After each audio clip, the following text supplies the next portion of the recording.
നമസ്കാരം, good morning. ഇന്ന് Sunday morning.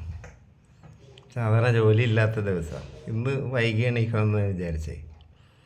അങ്ങനെ വിചാരിക്കുന്ന ദിവസം നേരത്തെ ഉണരും. ജോലിക്ക് പോകണമെന്നാണെങ്കിൽ എണീക്കാൻ മടിയാണ്. ഇന്ന് ജോലി ഇല്ലെന്ന് പറഞ്ഞാൽ കുറച്ച് എനർജറ്റിക്കാവും നമ്മൾ. അത് പോട്ടെ, എൻ്റെ ചെറുപ്പകാലത്തുണ്ടായ ഒരു അനുഭവമാണ് ഞാൻ പറയാൻ പോണത്. അത് ഓരോ സ്ത്രീകൾ ആൺകുട്ടികളാണ് ദുരുപയോഗം ചെയ്യണതിൻ്റെ ഇരയാണ് ഞാൻ. എൻ്റെ അനുഭവങ്ങൾ ഒരു സ്ത്രീ എന്നല്ല, പല സ്ത്രീകളുടെ അടുത്തൊന്നും എനിക്ക് ചെറുപ്രായത്തിലുണ്ടായിട്ടുണ്ട്. അതിലൊരു കാര്യമാണ് പറയാൻ പോണത്. ഇതിൻ്റെ ബന്ധത്തിൽപ്പെട്ട ഒരു ചേച്ചിയാണ്. ചേച്ചി എന്ന് പറഞ്ഞാൽ ഒരു 5 വയസ്സിൽ എന്നെ ഒരു മൂത്തതോ, ഒരു 13-13.5 വയസ്സൊക്കെ ഉള്ളപ്പോൾ ഇവിടെ എൻ്റെ വീട്ടിൽ വന്ന പിള്ളേരൊപ്പമൊക്കെ കിടക്കാമല്ലോ. 13.5 വയസ്സുള്ള ചെക്കൻ്റെയൊക്കെ ഒപ്പം ഉറങ്ങാൻ ഒരു പെണ്ണ് 20 വയസ്സൊക്കെ ഉള്ള പറ്റും.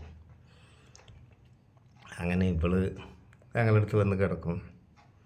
രാത്രിയായ ലൈറ്റൊക്കെ കടത്തി കഴിഞ്ഞാൽ അവളുടെ സ്വഭാവം മാറും. ഇവള് ഹാഫ് സ്കേർട്ട് ഇടുക, ചെറിയ പാവാട, തോടയൊക്കെ കാണുന്ന പാവാട ഇടുക. അതിനു മുമ്പ് ചെറിയൊരു കാര്യം, ചെറിയൊരു ഇൻഫർമേഷൻ.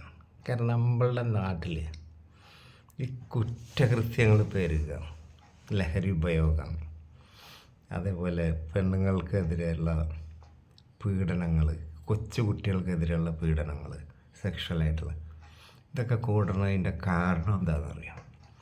ഒന്ന്, ഇവിടുത്തെ പെൺകുട്ടികൾക്ക് കല്യാണം വേണ്ട. ലക്ഷക്കണക്കിന് ചെറുപ്പക്കാരാണൊക്കെ പെണ്ണ് കിട്ടാൻ നിൽക്കുകയാണ്. പെണ്ണ് കെട്ടുക എന്ന് പറഞ്ഞാൽ ഒരു മനുഷ്യനെ സംബന്ധിച്ചൊരു പുതിയ ജീവിതത്തിലേക്ക് അവൻ കിടക്കുക. സാധാരണ ശനിയാഴ്ച പണി കഴിഞ്ഞാൽ ഞായറാഴ്ച ലീവാണ്. ഒരു പെണ്ണ് കെട്ടിയ ഒരുത്തനാണെങ്കിൽ വീട്ടിലേക്ക് സാധനങ്ങളൊക്കെ വാങ്ങി 2 അടിക്കുമെങ്കിലും വേഗം വീട്ടിൽ എത്തും. മറ്റേതൊരു 35 വയസ്സുള്ളതൊക്കെ ഒരുത്തന് പണി കഴിഞ്ഞ് കൂലിയൊക്കെ കിട്ടിക്കഴിഞ്ഞാൽ വീട്ടിൽ പോയിട്ട് ആരും കാത്തിരിക്കാനില്ല, പെണ്ണ് കിട്ടിയിട്ടില്ല. ഇവനപ്പോൾ ലേശം കൂടി കൂടുതൽ മദ്യപിക്കും, അല്ലെങ്കിൽ ഇപ്പോൾ പുതിയ രാസലഹരി, കഞ്ചാവ് അങ്ങനത്തെ സാധനങ്ങളൊക്കെ ഉപയോഗിക്കും. അപ്പോൾ ക്രൈം റേറ്റ് കൂടുക. പിന്നെ രണ്ടാമത്തെ കാരണം, ഈ പെണ്ണുങ്ങൾ കല്യാണം കഴിക്കാൻ തയ്യാറാകാത്ത മാത്രമല്ല, ചില പെണ്ണുങ്ങൾ കാണിച്ച് കൊതിപ്പിച്ച് സാമാനം എണീപ്പിക്കും ആണുങ്ങളത്. എന്നിട്ട് അവളവിടെ പോവും ഒരു കാറ്റ് പോലെ. പിന്നെ ഇവനെന്ത് ചെയ്യും?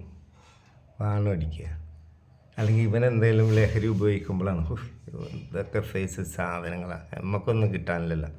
അപ്പോഴാണ് അയൽവക്കത്തെ പെണ്ണിനെ പീഡിപ്പിക്കണം. 70 വയസ്സുള്ള തള്ളയായാലും മതി, 5 വയസ്സുള്ള കുട്ടിയായാലും മതി എന്നുള്ളൊരു മൈൻഡിൽ എത്ര. കാരണം പ്രോപ്പർ സാധനങ്ങൾ കിട്ടാണ്ടാവുമ്പോഴാണ് മറ്റുള്ള സംഘം കിട്ടണം മതി. പണ്ടൊരാൾ പറഞ്ഞാൽ അത് എട്ടണമെങ്കിൽ കിട്ടണം മതി എന്ന് പറഞ്ഞ പോലെ ഇവനതിൻ്റെ പിന്നാലെ പോവുകയാണ്. അതേസം പ്രോപ്പറായിട്ട് ഇവരെല്ലാം അവൈലബിൾ ആണെങ്കിൽ തെണ്ടിത്തരത്തിന് പോകില്ല. ഒരു ഭാര്യയുടെ കിട്ടണില്ല, നല്ലൊരു കളി പാസ്സാകാൻ കിട്ടണില്ല, കുറ്റം മുഴുവൻ ആണുങ്ങൾക്ക്. അത് പോട്ടെ, ഈ പെണ്ണിൻ്റെ കഥ പറയാം. അപ്പോൾ ഇവള് ഞങ്ങളുടെ ഒപ്പം കിടക്കും. കിടന്നു കഴിഞ്ഞാൽ കുറച്ച് നേരം കഴിഞ്ഞ് നമ്മൾ അങ്ങോട്ടും ഇങ്ങോട്ടൊക്കെ തിരിഞ്ഞ് കിടക്കുമ്പോൾ ഇവളുടെ ഭാഗത്തേക്ക് തിരിഞ്ഞ് കിടന്നവൾക്ക് സന്തോഷം. ഇരുട്ടല്ല. ഇവള് മെല്ലെ പാവാട ഉയർത്തിയിട്ട് എൻ്റെ വലത്തെ കൈയെടുത്ത് ഇവളുടെ സ്ഥാനത്ത് കൊണ്ട് വലത്തെ കൈ കൊണ്ട് ഇങ്ങനെ വരുത്തും. അന്ന് എനിക്ക് മനസ്സിലായിട്ടില്ല, ഇവിടെ ഈ സാധനത്തിൻ്റെ ചാലിക്കുടിയൊക്കെ എൻ്റെ വിരൽ അങ്ങോട്ടാക്കി അവിടെയൊക്കെ നനഞ്ഞൊലിക്കും, വഴുവഴുപ്പാവും. എന്നിട്ട് നടുവിരൽ അവളുടെ വിരലും കൊണ്ട് പ്രസ് ചെയ്ത് അതിൻ്റെ ഉള്ളിലേക്ക് പ്രവേശിപ്പിക്കാം. എന്നിട്ട് ഇങ്ങനെ അങ്ങോട്ടും പിന്നെ ഇവൾക്ക് ശ്വാസ സ്പീഡ് കൂടണം. ഞാനിതൊക്കെ അറിയില്ല എന്നാണ് അവളുടെ വിചാരം. അതിൽ കുളിക്കാൻ പുഴയിൽ പോകുമ്പോൾ മുന്നിൽ നിന്ന് ഡ്രസ്സുമാർ ഷഡ്ഡി പോരും ഒക്കെ കാണിച്ചു തരും. എത്രയോ നാളുകൊണ്ട് അവൾ എന്നെ ബില്ലിങ് ആക്കി എടുത്ത് അതിൻ്റെ ഇടയ്ക്ക് ഉള്ളൊരു പണി ചെയ്യും. എൻ്റെ സ്ഥാനത്തിനത്തുമ്മലൊക്കെ പിടിച്ചു നോക്കും, ഉറക്കല്ല. അപ്പോൾ ഇത് മെല്ലെ അനക്കം വെക്കുമല്ലോ. പക്ഷേ ഇത് അങ്ങോട്ടും ഇങ്ങോട്ടൊക്കെ ആക്കി തരാം. അപ്പം നമുക്ക് അതിനൊരു ത്രില്ല് കിട്ടില്ല. കാരണം അന്ന് വലിയൊരു ഗ്രാഹ്യമില്ല ഇതിനെപ്പറ്റി. ഇവളുടെ സ്ഥാനത്തുനിന്ന് പിടിപ്പിക്കുന്നുണ്ട്, വിരലും കൊണ്ട് ആക്കി വഴുവഴുപ്പുകളൊക്കെ ആക്കണമെങ്കിൽ നമുക്കൊരു വികാരം വരാനുണ്ടല്ലോ. അതിനുള്ള മെച്ചൂരിറ്റി ആയിട്ടില്ല. നമ്മുടെ സ്ഥാനത്ത് പോയി പിടിച്ച മുകളിലേക്കും ബാക്കിക്ക് വാടം അടിക്കണ പോലെയൊക്കെ ആക്കി തരുമ്പോൾ അതും ഇങ്ങനെ നല്ല പൊന്തി നിൽക്കുക എന്നല്ലാണ്ട് റെസ്പോണ്ട് ചെയ്യില്ല. പിന്നെ കാലങ്ങൾ കഴിയും തോറും ഇവള് പെർഫോമൻസ് കൂടുതലായി, ഞങ്ങളോടൊക്കെ കൂടുതൽ ഒരു 16 വയസ്സൊക്കെ ആയപ്പോൾ ഇവള് വന്നാൽ അപ്പോൾ കുറച്ചും കൂടി എൻ്റെ സാധനമൊക്കെ കെട്ടപ്പായി, പണിയൊക്കെ ഞാൻ പഠിച്ച് ആൻറ്റിമാരൊക്കെ പഠിപ്പിച്ച്.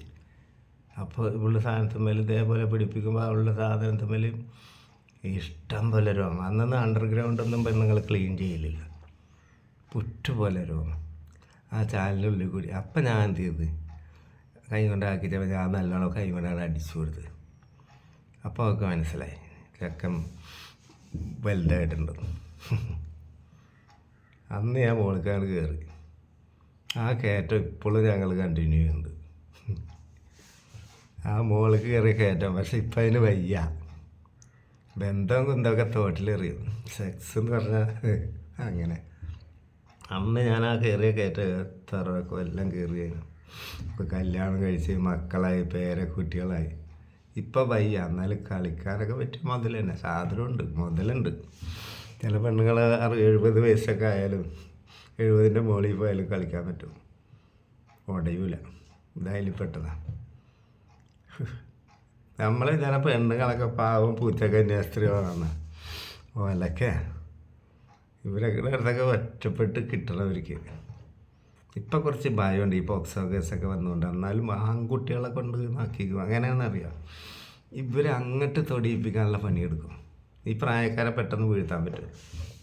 അപ്പോൾ ചെക്കന്മാർ കംപ്ലൈൻറ്റ് ചെയ്യില്ല. പിന്നെ ചെക്കന്മാരെ എൻജോയ് ചെയ്യും. കാരണം പെണ്ണുങ്ങളെ പോലെ, പെൺകുട്ടികളെ പോലെയല്ല, ആസ്വദിക്കും. ഇത്തിരി പ്രായമുള്ള ആൻറ്റിമാരൊക്കെ എന്ത് ചെയ്തു കൊടുക്കാനും ചെക്കന്മാർക്ക് മടിയില്ല. ഇത് ഇവർക്ക് അറിയുകയും ചെയ്യാം. ഈ സാധനം അതിനൊക്കെ ഉള്ള. അപ്പോൾ എൻ്റെയൊക്കെ സ്വഭാവം രൂപപ്പെടണതിൽ എൻ്റെ അയൽവാസികൾക്കും എൻ്റെ ബന്ധുക്കൾ സ്ത്രീകൾക്കൊക്കെ ഒരുപാട് പങ്കുണ്ട്. അതുകൊണ്ട് എന്താണ്, നമുക്ക് അവരോട് മാന്യമായിട്ട് പെരുമാറാൻ പഠിപ്പിച്ച്, സെക്സ് ചെയ്യാൻ പഠിപ്പിച്ച്, എങ്ങനെ കൈകാര്യം ചെയ്താലാണ് അവർക്ക് ഇഷ്ടം. ഇതൊക്കെ ഇവർ തന്നെയാണ് നമുക്ക് ട്രെയിനിങ് തന്നത്. അല്ലാണ്ട് കല്യാണം കഴിച്ച ആദ്യ രാത്രി ഒരു പെണ്ണിനെ കയറി കളിച്ച ആളൊന്നുമല്ല. മനസ്സിലായ? അപ്പോൾ ഇതൊക്കെയാണ് നാട്ടിൽ നടക്കണത്. പെണ്ണ് കിട്ടാത്ത കേസ് നല്ലോണം എഫക്റ്റ് ചെയ്യേണ്ടത് നമ്മുടെ സമൂഹത്തിനാണ്.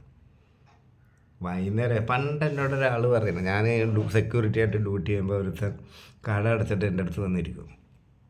അപ്പോൾ എന്താ വീട്ടിൽ പോകാത്ത 12 മണിയൊക്കെ ആയിട്ടുണ്ടാവും. അപ്പോൾ പറയും എന്തിനാ അങ്ങോട്ട് പോയിട്ട്. അപ്പോൾ എന്താ സംഭവം, ഇവരുടെ കാറ്റഗറി ചൊവ്വാദോഷമുള്ള ആളാണ് ഇയാൾ. ഇവരൊക്കെ അത് ഭയങ്കര സ്ട്രിക്റ്റായിട്ട് ഫോളോ ചെയ്യുന്നതുകൊണ്ട് ഇയാൾക്ക് പെണ്ണ് കിട്ടണില്ല. പിന്നെ എടുത്തിയാകുമ്പോൾ എനിക്ക് ചോറും കറിയും അവിടെ മൂടി വെച്ചിട്ടുണ്ടോ, പോയി അത് തിന്നിട്ട് കിടന്നുറങ്ങാനല്ലേ. എന്തിനിപ്പോൾ തിറുക്കം പിടിച്ച് പോകണം. ഞാനിപ്പോൾ ഒരു ഓംലെറ്റും ചായ അവിടെ നിന്ന് കുടിച്ച് വിശക്കല്ല. ഒരു പെണ്ണുണ്ടെങ്കിൽ അവൻ അവിടെ ഇരിക്കുക ഒരു സെക്യൂരിറ്റിൻ്റെ അടുത്ത് വന്ന്. അതാണ് പെണ്ണ് നല്ലൊരു പാക്കേജാണ്. പെണ്ണ് ലൈഫിൽ ഉണ്ടാവണം. അല്ലാണ്ട് ഇവിടെ നമ്മൾ ഒക്കെ ഒരു കപട സദാചാരമാണ്. അത് മാറണമെന്ന് മാത്രം എനിക്ക് അഭിപ്രായമുള്ളൂ. അപ്പോൾ നമസ്കാരം.